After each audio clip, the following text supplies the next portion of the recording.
I began working at a big storage place when I was in my 20s. It was by a big road at the town's edge, almost near nothing. It was a funny thing for my friends and I to think about. Why would anyone build such a big place so far from everything? Maybe the ground there was cheap and being near the big road made moving stuff easier. But coming to a big, empty space in the middle of nowhere every night always felt strange. I usually worked at night with my buddy. Let's call him Jack.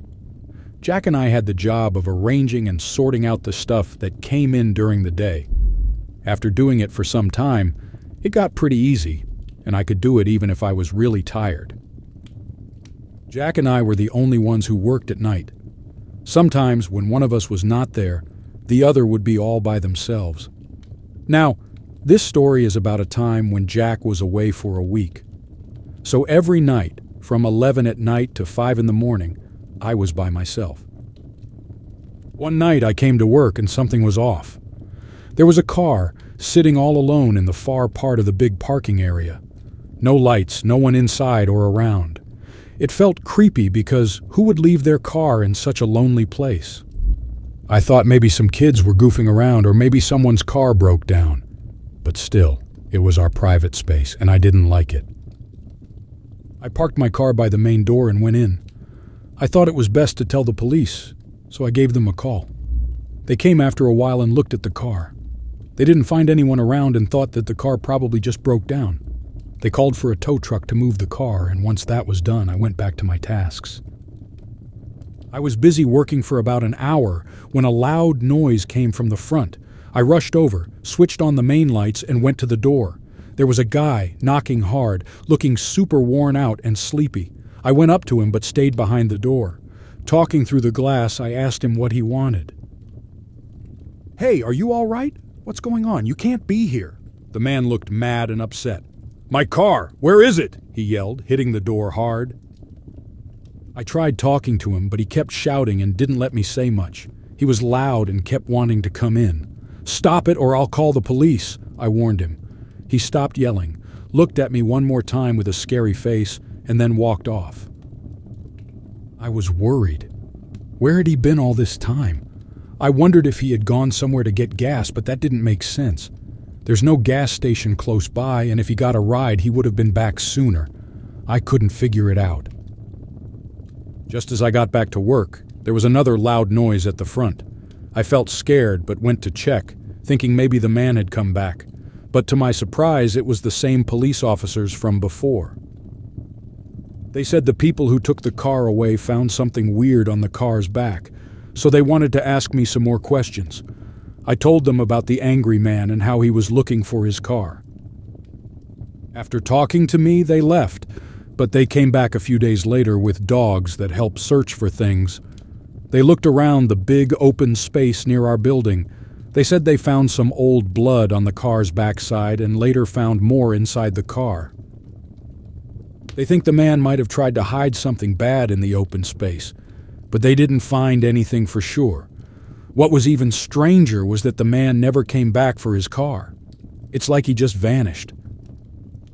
It scared me a lot.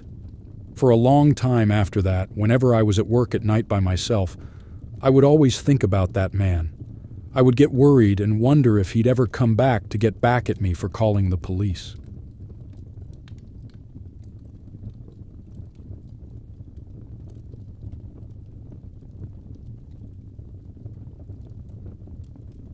I was out late working for a food delivery app, hoping to earn some more cash for the week. The night was pretty quiet, with just a few deliveries popping up on my screen, but it kept me going. Just past midnight, a new order buzzed on my phone, asking me to deliver to a house about half an hour away. It was a bit out of my way, but the amount they were offering was hard to resist, so I headed to the restaurant, a nice local spot that served Korean food. It seemed like a fancy place, but soon I was on my way to the customer's house with their food. As I neared the destination, I realized I was entering a part of town I wasn't too fond of. Some of the houses looked like they'd seen better days. I had been through this neighborhood a few times and nothing bad had ever happened, But tonight, something felt off. Reaching the given address, I pulled over beside a tiny old house. The driveway was full of cracks and looked like it hadn't been cared for in ages. I stepped out of my car, holding the food package, and made my way to the front door.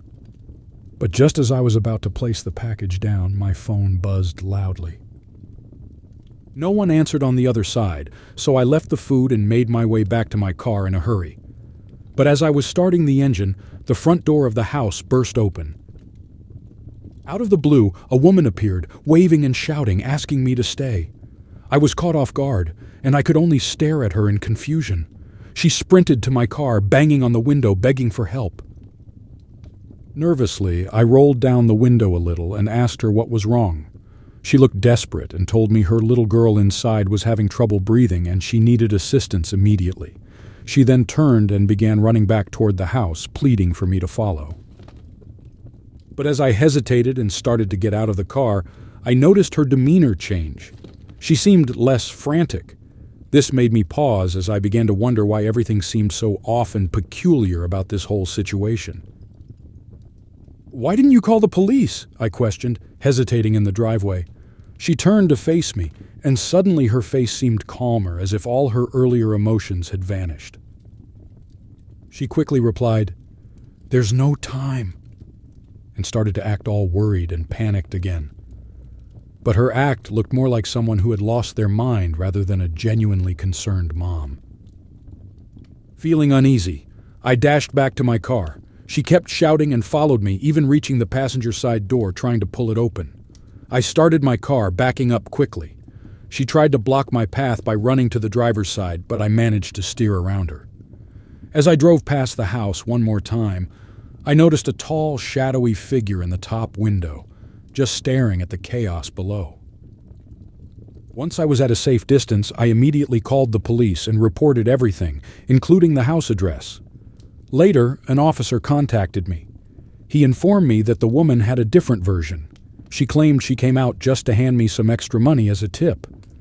Interestingly, the officer also mentioned that she lived alone, and there were no records of kids or other adults associated with her. The revelation was chilling. Despite my fears and gut feeling, the officer, who sounded pretty exhausted, said there wasn't much that could be done. There was no solid evidence to support either side, and taking legal action would likely go nowhere. Though I felt frustrated deep down, I agreed with the officer. I was left to ponder what truly happened that night. What really haunts me even more was the thought of that figure in the window. It seemed like they were just waiting, watching and hoping I'd walk into the house, and I shudder to think what might have happened if I did.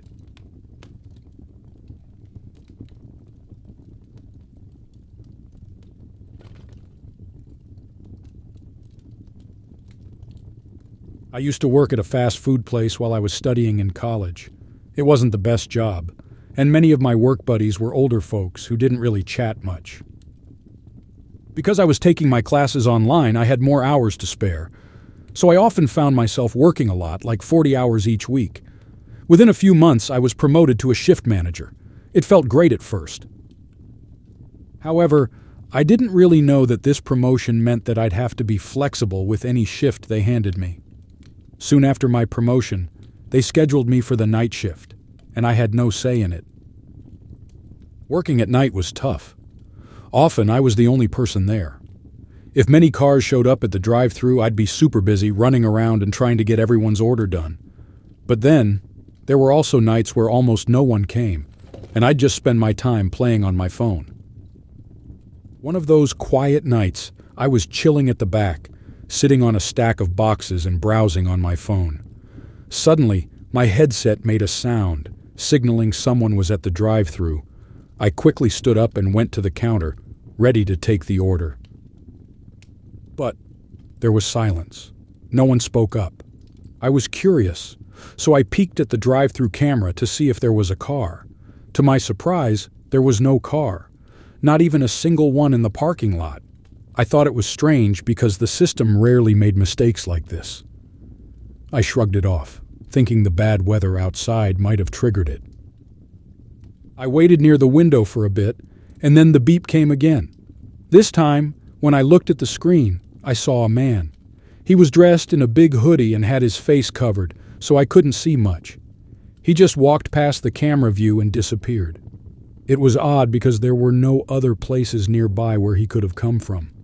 The only way would be if he was walking along the main road. A bit curious and slightly on edge, I kept an eye on the cameras. I wanted to see if he'd return. However, after staring at the screens for about 10 minutes and seeing nothing, I just shrugged and returned to my phone. When I was working that night shift, another 20 minutes passed. My headset beeped again, so I quickly checked the camera. To my shock, it was the same man. This time, he was standing directly in the drive-through lane. He started to ask for some food, but the rule was clear: no car, no service. So I told him I couldn't give him his order. The rain poured down, wetting him completely, but he didn't seem to care. He just stood there, staring at the screen, not saying a word. I wasn't sure what to do. I thought about telling him to go away, but I was afraid of making him angry, so I just stayed silent and waited. After a short while, he began moving. He walked closer to the pickup window of the restaurant. I quickly ran to it and locked it. Just as I did, he showed up right outside. I could see him better now, even though he still had his hood and face cover on. He looked like he was maybe in his late 40s, with long, wet black hair. What scared me the most was his eyes. They seemed empty and emotionless. He just stared at me, like he was expecting something. His voice broke the silence. "Open the window," he said quietly. My heart raced. "No, I can't," I replied, trying to hide my fear. He just kept watching me. He knocked on the window a few times, asking me to open it again, but after a bit, he turned and walked off. As he went, I heard a sharp dragging noise on the side of the restaurant. Once I was sure he was gone, I took a peek at the camera feed. It seemed he'd left for good. An hour later, I couldn't help but think about that weird noise he made. So when I went out to dump the trash, I took a moment to check the side of the restaurant. What I saw made my blood run cold. There was a long mark, like someone had dragged a knife along the wall. Feeling scared, I called the cops. However, the video footage from the camera, blurred by the heavy rain and mist, wasn't clear enough to make out his face. The man never returned after that night, but I often wondered about his intentions. Considering he had a knife with him, I can't help but think that if I had opened the window to him, something really bad might have happened.